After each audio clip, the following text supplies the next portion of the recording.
Welcome, ghosts, back to Bullet Catcher Gaming. I am joined today by Sandylands and special guest Ghost Island Thunder.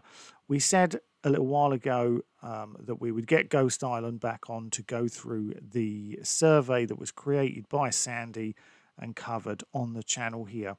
That was some months ago. We finally closed the survey just over a week or so ago. And we're going to go through the results now, though, as you know, if you've done it, there were 100 questions, and that's going to take a lot of time to go through.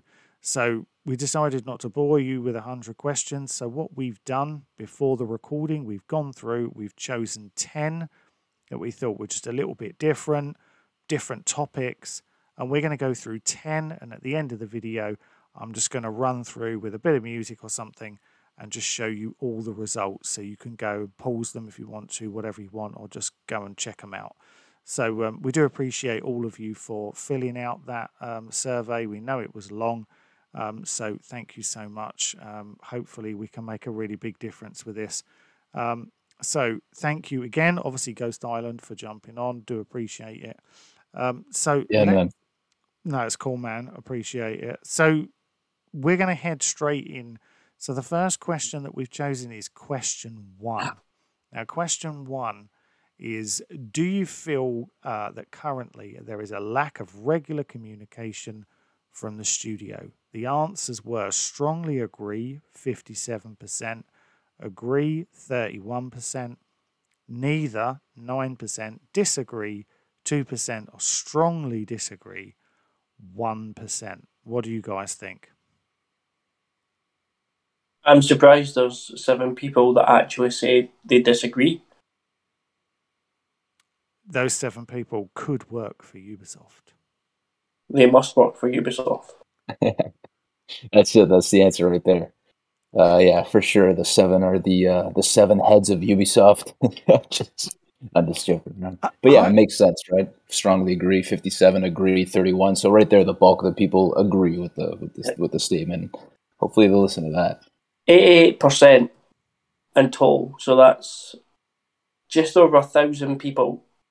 Over 1,000 people in that survey said that they agree that there wasn't enough regular communication. Yeah, that's common. The kind of communication I think is, I think we only need something simplistic. With them saying, "Look, we know about these bugs and we're working on them." Yeah. That will once a month. That would do. I think, it doesn't have to be anything major. It could be just from their official Twitter account. It doesn't have to be something. Hasn't got to be some big drawn out thing. It just needs to be, oh yeah, we're aware of this, by the way. Yeah, it could even be more interaction, say on forums or on Reddit. Not so much the typical cookie cutter responses, but perhaps even delving into some of those things and actually specifically responding to them, just to kind of keep up engagement. Keep up interaction with the community, especially the active community, who's hardcore fans, probably most likely. So those are the people you kind of want to talk to, right? So people who are out there posting and stuff. So not to say that the people who don't post aren't into it as hard. You know what I mean? I'm just saying, like, interact with those people online in those forums and get engaged even from that. That also is part of that communication bubble. I agree. So the next question we've chosen is question 7 in the survey. Do you want to see any futuristic or fantasy or possible sci-fi cosmetics added into the next game? So the answers were only realistic military clothes and gear, 54%, mostly realistic with minimal fantasy, 32%, evenly mixed, 13%, mostly fantasy with minimal real-world clothes and gear, 0%, and fantasy only with no real-world gear, 0%. Well, I'll just add my 10 cents on that one. Those 2 answers at the end there really pleased me that we had 0 for those, because I would have been really disappointed even if one person had said, oh yeah, loads of fantasy stuff. How I look at this question is where I think some of the people said mostly realistic with minimal fantasy.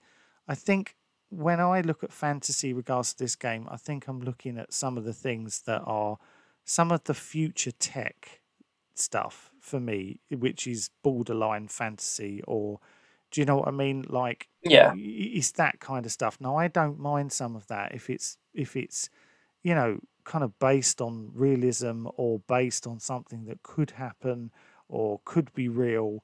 If they suddenly said, we're adding the laser gun in, it'd be like, yeah, I know lasers are being used, but I don't want to see them in rifles and things like that. So, well, what did yeah. you guys make of this? To me, this speaks to, in my mind, where the vast majority of the fan base want to see it go back to it being a proper military shooter, where the clothes you pick is based on what real world operators are going to be using. I agree. Yeah. Yeah, I mean, I think also even people who said mostly realistic with minimal fantasy, I think those are fans of like Crosscom and kind of the future kind of gear stuff like that. So Yeah. that I can understand. I think I even selected that, or actually no, maybe I didn't. I might have selected the blue one. Either way, I think within that wheelhouse. I mean, I think everyone's kind of in agreement there. And I think also, again, for the mostly realistic with minimal fantasy, that's for the people who kind of get that there's probably limitations in development that kind of got to throw in a few things that might not be real just to kind of, bulk up that store, I guess, or whatever they got to do to get by. You know what I mean? So, Yeah. but I mean, for the blue and the red, I mean, I think we all are kind of within same line. Exactly. So, question 15 we chose as our third one to showcase. Should using enemy clothing and equipment give you a detection buff? Now, we've discussed previously that camos should give you a detection buff if you're in a particular environment. This one's slightly different. I'm, I don't, I don't know if, yes, I think they should, but I also don't like the idea. Let's say this had happened in Breakpoint. I don't like the idea of buying, let's say you get the Walker skin and you put your character in the Walker skin. Should you be able to just walk around any base undetected? Would that not make it really boring? That you could just go up, like, I don't know if I like that idea. So, I also don't like it either, really, to be honest. Just because I feel like, so, the ghosts are already kitted out. They don't need that. It's like so they're if I doing their was to thing already. if I was to insert something here, so my thought on that was that if you were wearing Sentinel gear in Breakpoint, and admittedly the enemy eyes is an issue there, but if you were wearing it and if you were wearing normal MTP and they detected you at 100 meters, but you were wearing the Sentinel gear and at 100 meters, it would be much harder for them to tell if you were friend or foe. Up close, up at 20, 30 meters, they're still going to know that you're a Sentinel member. But 100 Yeah, meters, it should be a bit more difficult to detect. yeah. Yeah, I That's where think, I was. that could work. yeah, That's I where I think was it thinking with has. that question. Yeah, I mean, sure. I mean, it would be fun to just toss on some enemy gear. Maybe you find some like a dead guy you killed, It put all, his gear on, try to stealth through a base. I mean, yeah. given what Breakpoint is, having a little feature like that could have been something they could have put in like throughout the years of the game before they dropped it. But I mean, for It the could have next been game, for not it so could have much been for needed. I specific missions.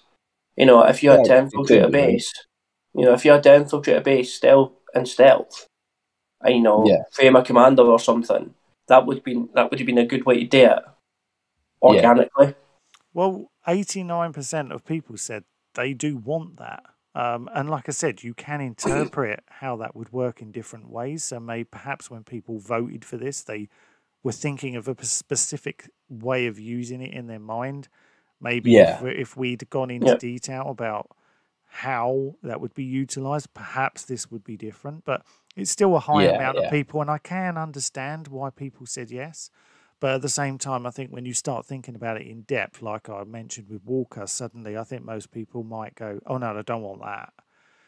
So I think it's just yeah. how it's put together. So yeah, yeah. If it's yeah, a little feature they can throw in, if they have enough development time, sure, go for it. You know what I mean? And yeah, if it's exactly. if it's a similar theme to Breakpoint, I think again that would have fit better in Breakpoint for what it is, but maybe in a Splinter Cell game, maybe Sam Fisher wants to throw on a a hood from one of his dead targets, and maybe he's hiding that way. So it's not a bad idea. No, but agree. So our next question that we chose is question 23, and that was: should enemies have a prone camo system? Now, this one was yes, 61%, no, 39%. A lot more people said no to this than I thought. I honestly, for me, I would say a definite yes. I would want this because I want the game to be harder and more challenging. And I think if your enemies are going prone camo just like you can, then the possibilities for ambush are greater and you have to be more careful when you're moving through environments. I'm quite surprised that so many people said no. What do you Yeah, guys and think? I agree with that. I think something like that where, it might be an enemy sniper team who are using prone camo, and if you're walking out into an exposed position or you've been channeled more specifically, it shouldn't be. It should maybe take you a couple of seconds to figure out where these rounds are coming from, and then kind of dial in on that enemy. Yeah, and I wouldn't want Ubisoft to be like, oh, we're gonna have a prone camo enemy type. Like, it shouldn't be like that. It should just be like a reaction, a natural reaction from the enemy, perhaps in a certain situation. So, if the situation calls for it, that might be an action that the enemy AI would take, but they would prone camo. But not to say that, it's like just you're gonna expect prone camo enemies this mission specifically. It's like, no, it's just should be something that's kind of part of how the enemies are, how they respond to any given situation. Yeah. It should be like them jumping the cover, for example. It should be them prone camoing. Say it's nighttime and they think they hear a sound. They might lay down and start covering themselves. So yeah, I think it could work in that way. I think that would be fun, personally. I Yeah. think that would be challenging, but it'd be a lot of fun. Okay, so the next question that we chose was question 26, which was the enemy's main weapons in the game should be, and it was 63% went with mostly similar style weapon systems from specific families like AKs, etc. 32% with completely random selection of weapons in game, and 5% went with all the exact same weapon system. That's interesting, that one. That people did vote for that. I didn't think that would be popular. It wasn't that popular, but I didn't really expect it to get any people vote for it, but it did. Sandy, what did you make of that? I mean, you set these questions. What? Well, so I looked at it and I took it off three separate points. So I thought, real world, most enemies are going to use a similar weapon system because it's easier for when it comes to ammo redistribution, spare parts, logistics. And then I looked at the next one was how Breakpoint does things. So Breakpoint is, Sentinels seem to have every single weapon in the world apparently, and it doesn't matter because you can just get ammo for anywhere. And the last one was taken specifically for Motherland. So, for what I can remember, pretty much all the soldiers in Motherland or the Bodak are all using either the exact same weapon or a variant of that same weapon. And I just wanted to see where people would fall naturally on that scale.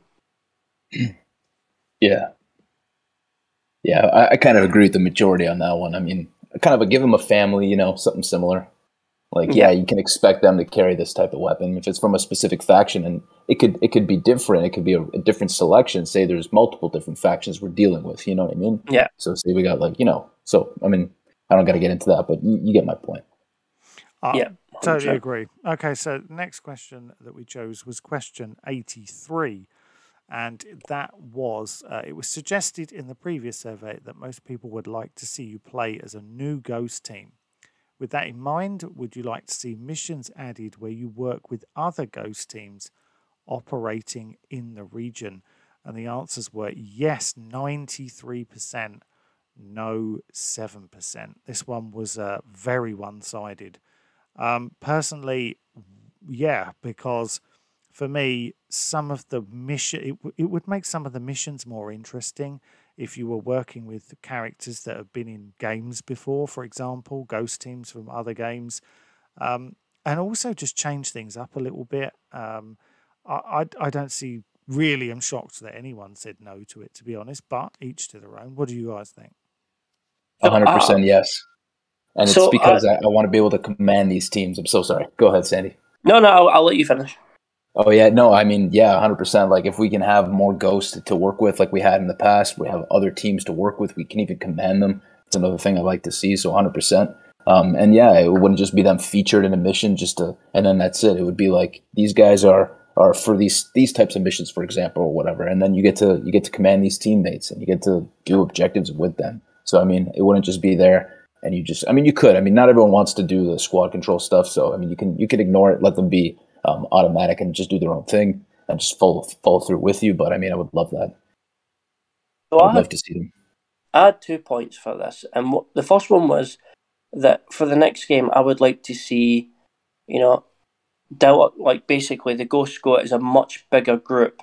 So instead of it just being your 4 operators versus the world, I'd like to see it where it's a full ODA, which is 12 guys. 12 guys for the same detachment, where you can maybe even swap the guys in and out on missions, but you're supporting a much larger force. And the second point to it is, if you have other ghost teams, what it actually does is it means you don't have to rely on constantly bringing in guys for Rainbow Six or guys for Splinter Cell, because you can make all the DLC content about the other ghost teams. Yeah, I agree. That makes sense. Okay, so this next one is like a two-parter. So we've picked both parts. So question 85 was, would you like to see missions added where you partner with or support other foreign ghost-like allied or special forces teams, which will give you opportunities to unlock nation-specific weapons or camos? It was yes 94%, no 6%. So very one-sided again. Now, I like the idea of, say, working with like a British Special Forces team and unlock the weapons that they might use, or working with a Canadian Special Forces team, unlocking their weapons or camos and stuff, and make sure that when the game launches, it has mainly at the beginning American weapons and American gear, because that's the team that you're working with. So Yeah. as you work with other units, these things start to become unlocked. So you might do a mission where you've got someone from Britain, you might have someone from wherever. Do you know what I mean? Someone from France, someone from whatever.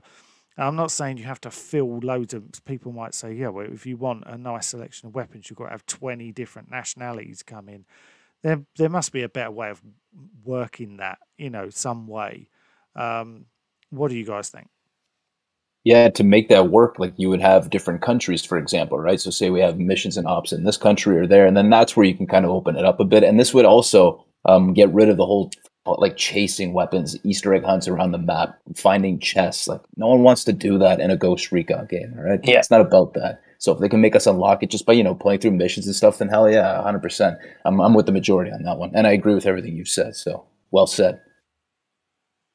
Yeah, I'm the same on that. I think you said there quickly about there must be another way to unlock logic camos, and that is actually covered in one of the previous questions. I think it's question number 10, and it's about maybe in the store having nation specific camos and weapons, so you could buy them if you wanted to, but there should be opportunities in the game where you can unlock them for day missions as well. Yeah, that makes sense. I mean, it could be, it could be that you don't even, I don't know, if you're looking for ways to, let's say there was some gear, the camos or something from Grom from Poland. If you didn't have a mission which involved a Grom operator, you could have a mission that involved, I don't know, a Polish scientist. And once you do this, so you could link the countries in that way or something. Yeah. Do you know what I mean? So just that, do you see what I mean? So you're just looking at the countries, not always just operators. It could just be country related things as well that could do it, or put them in the store. Like a mission, for example, where maybe a Dutch journalist has been taken hostage, and you're the only team in the area, so you do the hostage rescue, and then for there you unlock Dutch camo. Yes, exactly. That's the kind of thing I meant. So the follow-on question is this was 86. If the previous question was added as a feature in game, which of these non-US Special Forces teams would you like to see added for missions or possible DLCs?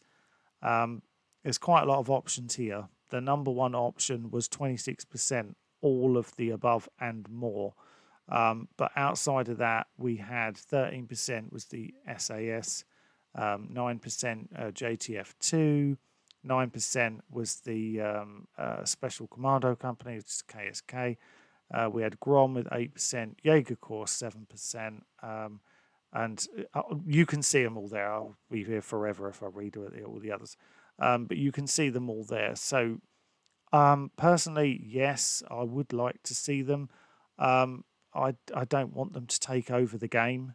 The game should be what it is, and if it's about the Ghost team, they're American. It should always remain American, but I have no issues. It would be quite cool to meet up with another team or to do a mission with another team, or they come in and help, or just one guy from a team. I can remember SOCOM doing that, and it worked really well. So yeah, I don't see why not, because it just makes it more interesting. And realistically, we want this game to be based on tier 1 operators. That's the number one thing we want. And if you are going to base it on tier 1 operators and you're playing as American tier 1 operators, then realistically, those operators will work very closely, especially with one or two other nations. They will work very, very closely. But I can just say, as being an Englishman, and I have obviously respect for the SAS, please, can we just have a different special force? They're not our only special forces unit.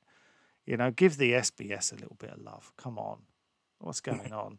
I want the SBS, not the SAS, or, Well, the SRR, or something like that. Just a different... For my recollection, E Squadron, which I've mentioned there, is actually... It's a mixture of SAS and SBS. It's never been officially confirmed, but it's meant to be.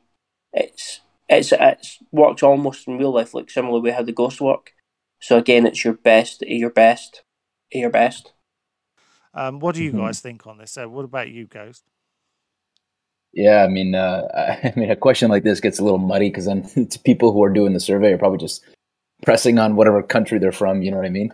So, the majority of people play this game are probably American, British, Canadian, so that's why we got the majority votes there. But I think it's also whatever makes sense too, right? Like you said, got the SAS, JTF2, like the kind of teams that the Ghost probably would work with or coordinate with for certain ops. So, I mean, yeah, but say there's a mission like in Israel, like, you might have them link up with those guys too, right? Or in Denmark, for example. But it all depends what the enemy's going to be, what the location's going to be for the next game. Is it going to be fictional? So we'll see, right? Yeah. So no, 100%.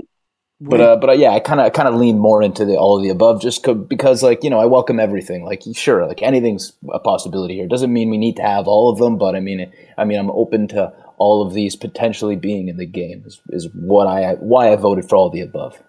100%. If I can say one last thing on that though, go for it. If they do add the SAS, please, for the love of God, give us updated SAS characters.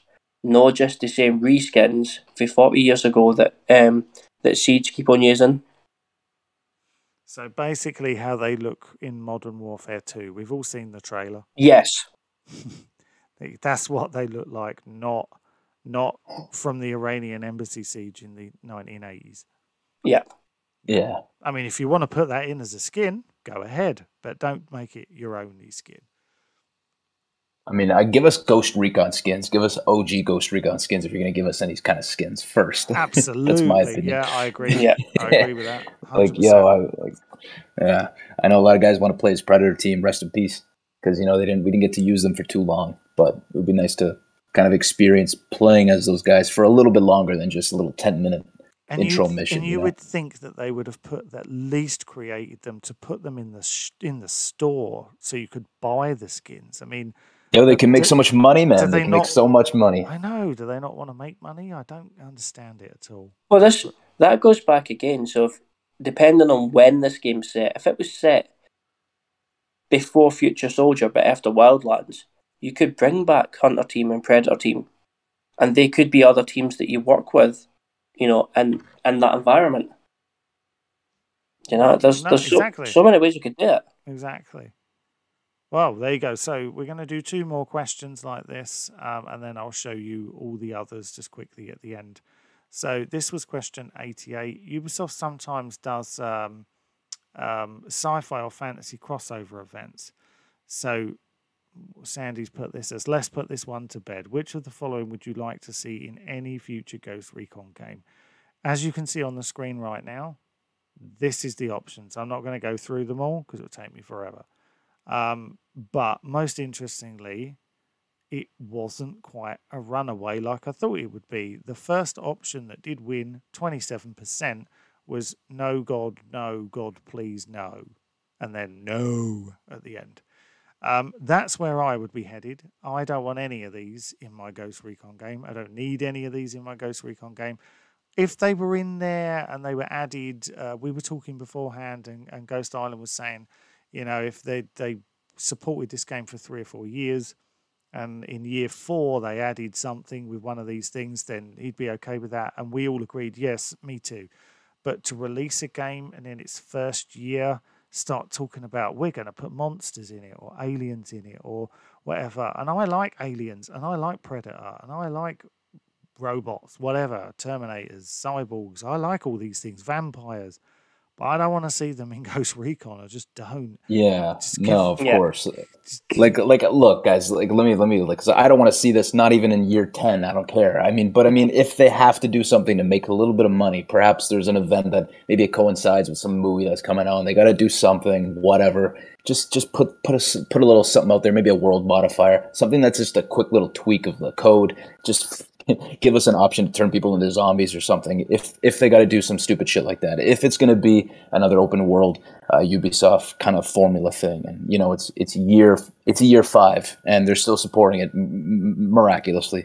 By then I would hope they keep on the stuff that's important. You know what I mean? I'm really shocked by these results. Actually, there's a lot of selections here that I didn't expect. But yeah, I definitely lean in on blue, like hardcore. I'm like, hell no. I'm with you, Bullet Catcher, on that one.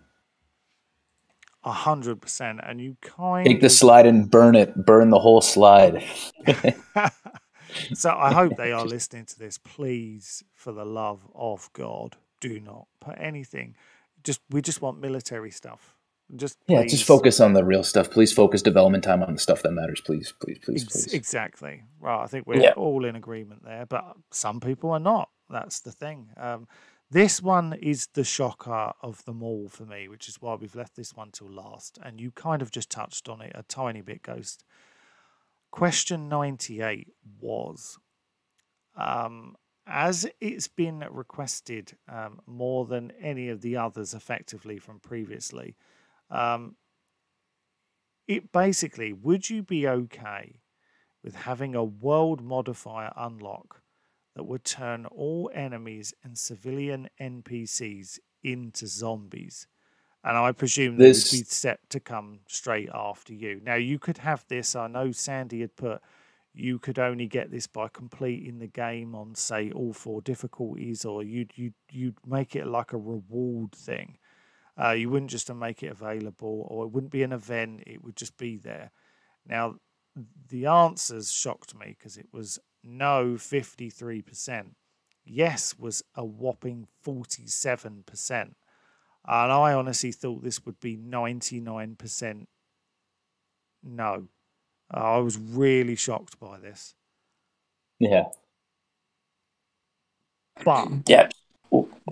Having said that, to have this as a special reward unlock for completing the game on, say, 4 difficulties, why I don't like that is because that means they would have spent development time at the beginning on a zombie mode, which I'm absolutely dead against.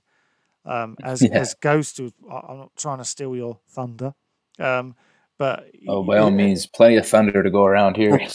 All good. But what you said makes sense. I'm not absolutely against it, But to me, you've got to deliver an incredible game with updates, with constant updates, new DLCs, new stuff in the store, new everything. And we're literally like, this game is perfection. And then they went, oh, there's a little fun thing. We're adding in a zombie mode. Then I'd go, okay, that could be fun. Yeah, just because it's like, yeah, we have had so much success with the game, everyone loves it. Fuck it, we can do whatever the hell we want now. Here, have some zombies, guys. Here, it's year 5, have some zombies. We're done now. Enjoy, have fun. Ciao. See you in the next. It should definitely be, in my eyes, it should be like an end game style content. So I think the way I can best describe how I tried to phrase it is if you look at Wildlands, and if you completed if you completed the campaign and then got yourself all the way up to tier 1, then went and done the permadeath mode, like ghost mode, and then got to tier 1, it would only unlock if you'd done all that. So that it was something that, to be honest, 90% will probably never even unlock because it's just graft. But I really just wouldn't want to see that be the thing, though, you know? Me too, because that means they would have spent development time making making a mode that loads of people wouldn't even use. So also, they would have wasted loads of time for a game mode that people weren't going to get. No, yeah, I understand that. Also, another thing, guys, too, is that they collect data of every user. They're gonna look at the results of like the people. They're gonna collect all this data on all the people playing the zombie mode when it does release. They're gonna use that and be like, "Ooh, people like this. They must like it." There's all this data that shows that people are playing it and stuff. And then they'll somehow make that a focus point in the next game. Like, all right, let's introduce more of this kind of fantasy stuff because clearly people are playing it. The results show. You know what I mean? When really like. I don't know. I think it's best we steer clear of this completely. Realistically, what would happen? Let's say the new game came out. It was great. It had loads of the things we want. 2 years down the line, they went, here's a nice little fun thing. Here's a world modifier for zombies or a zombie mode or whatever, a side zombie mode, whatever it may be. Here it is. I honestly believe that for 2 weeks, you'd get loads of people covering it content-wise, stuff like that, finding out possible little Easter eggs or whatever it is they might have included in it. There'd be a big buzz around zombies for 2 weeks, and then no one would really talk about it again. Yeah, unless it's like, some live service game, they make it as like an event for a weekend just for shits and gigs, like something like that. Yeah, I'm not even against that. Like if they said we're doing a one week thing, so for 1 week you can turn zombies on, and at the end of that week we're turning it off. Yeah, but maybe for like the month of October or something, just as a little gag, Yeah, it's a little. Yeah. It's like we're 4 or 5 years deep into this game, Here's a little. I don't know. I think we're all kind of hitting the same beat here. That we'll see. We'll see if the next game is even a live service, and we have no idea. No. It definitely shouldn't be a main focus. That's the important thing. I want them to focus on. They might be cooking up a linear game. It should be the last focus. The very last thing, like when the game is done and they're not doing anything else and you chuck it in at the end as a fun thing. That's it for me. I don't want it other than that. But I do appreciate what people do, and I do think it shows that there is a casual audience that play this game who are not simmers, not hardcore players, not people who play this game. We know people, because of Discord and stuff like that, we know people who play this game every single night of the week. They don't play anything else. And a lot of people who play just like open world games. They're not even really there like for really anything else. They just like the addictive open worldness of it. Yeah, exactly. And I think this shows that there are a lot of players out there who will pick up Breakpoint and play it for a week or so, and they might not touch it for a few months. And then they wait to see there's a new DLC, I'll hop back on. I think there's a lot of those type of people. They would absolutely probably lap up zombies. But I think the other half of the community, the hardcore audience, who are more hardcore Ghost Recon, they would not want this, and they would not like this at all. Yeah, we'd be posting our rants online and shit. Oh, big time. So Ubisoft got a tough one here because they're probably damned if they do, damned if they don't situation. We'll see what they're cooking. It might even be a linear game, right? Who knows? It might not be open world. Maybe they're doing something different. I truly hope not. I don't want it to be a linear game. Really don't. Yeah. I think replayability goes down massively on a linear game. Yeah, especially nowadays too, right? Yeah, 100%. We're all kind of conditioned You to can it. But I make mean, you can make an it could be open a more world game. focused open world game, you know? Yeah, you can make an open world game great. You Make it can. interesting if you put the time and effort into it. That's the main thing. 100%. If Yeah. you don't put the time and effort into it, yes, open world games can be boring, but if you put the time, the effort, you can make them great. And there are good ones out there. So there's no Yeah. excuse. They've just got to get it right. So that's it. That's the 10 questions that we've chosen. I'm going to run in just a second through the other 90, just show them up on screen so you can have a look at them. Thank you so much for listening to us. And obviously, thank you so much, Ghost, for coming on as a special guest and Thank you guys all. cover that and for doing the survey too. And massive yeah. thank you to Sandy. He really is What a legend. he's a genuine inspiration to the community, and I do mean that because this is someone who does this with passion. He does this in his own free time, and he's a busy man. He's a member of the armed services. But he loves this game. He loves this franchise, and he just wants to make it better for everybody else. So kudos to you, buddy, Thank for you. putting in the time and effort. Respect. Yeah, you did a lot of to work, you. man. A lot of great work. So thanks a lot too. Thank So you. there we have it. That's the end. Thank you so much for listening. Thank you guys for joining. And we'll see you again on the next one. Here's the rest of the results. Bye-bye.